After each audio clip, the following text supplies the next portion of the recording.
जय हिंद मंडळी, नमस्कार. कसे आहात? मजेत ना? माझा हा एक महत्त्वाचा व्हिडिओ आहे. सर्वांनी तो काळजीपूर्वक पाहावा अशी माझी आपणास विनंती आहे.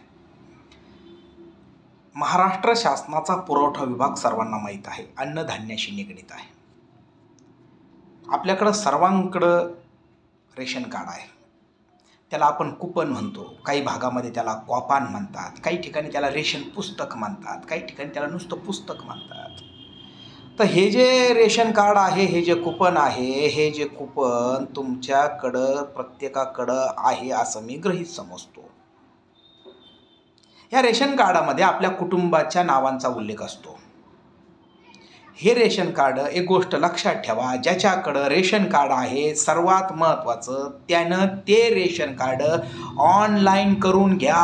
ऑनलाईन म्हणजे संबंधित तहसील कार्यालयाच्या पुरवठा विभागामध्ये जा. पुरवठा विभागामध्ये गेल्यानंतर पुरवठा खात्यामधून संगणकीय जो विभाग आहे त्या संगणकीय विभागाला भेट द्या आणि आपल्या रेशन कार्डामध्ये जेवढे नावं आहेत सर्वांचे आधार कार्ड त्या संगणकीय विभागाला देऊन ते रेशन कार्ड ऑनलाईन करा. त्याच्यावर 12 अंकी नंबर आला पाहिजे. त्या रेशन कार्डवर 12 अंकी नंबर पाहिजे. कुपन ऑनलाईन करण्याच्या प्रोसिजर चालू करा.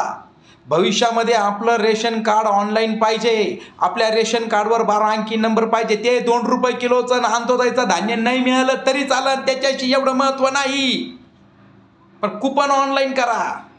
नवीन नाव वाढवण्यासाठी आपल्या लेकीबाळी ज्या वेळेस लग्न होऊन सासरी जातात त्यांचं नाव कमी करण्याच्या वेळेस फार अडचणी येतात. पूर्वी ऑफलाईन नाव कमी करायला दाखला देत होते, हाताने लिहून तहसीलदार त्याच्यावर सही शिक्का मारून देत होते. आता तसं नाही आहे.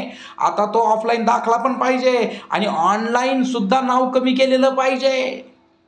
ऑनलाईन नाव कमी केव्हा होईल? ज्या वेळेस ते रेशन कार्ड ऑनलाईन असेल.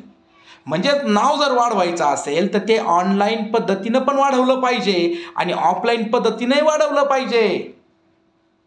रेशन कार्डच्या बाबतीत तुम्ही गाफील राहू नका. भविष्यामध्ये ज्या काही विविध योजना येतील, आज जरी तुम्हाला रेशन कार्ड हा अनिवार्य पर्याय नाही, परंतु उद्या परवा हे जे मोठमोठे दवाखाने हॉस्पिटल वगैरे जे आहेत, या ठिकाणी जे आजार वगैरे असतात यांचे जे ऑपरेशन वगैरे मोठमोठे क्रिटिकल ऑपरेशन जे फ्रीमध्ये सरकार करतंय, त्या ऑपरेशनसाठी रेशन कार्ड ऑनलाईन लागतं. तहसीलदारांचा त्या योजनेमधला दाखला लागतो आणि ते रेशन कार्ड ऑनलाईन नंबरवर हॉस्पिटलवाले चेक करतात. त्याच्यामुळं ऑनलाईन कुपन करून घ्या. आत्ताच कामाला लागा. तुमच्या संबंधित तहसीलदाराच्या पुरवठा शाखेमध्ये संगणकीय तिथं जा. कुपनामधले सगळे जेवढे लोक आहेत त्यांचे आधार कार्ड आणि ते आधार कार्ड त्या रेशन कार्डमध्ये लिंक करून घ्या. ते आधार लिंक करणं म्हणजे तुमचं रेशन कार्ड ऑनलाईन करणं. सगळ्यांचे आधार कार्ड घेऊन ऑनलाईन कुपनची प्रोसिजर चालू करा.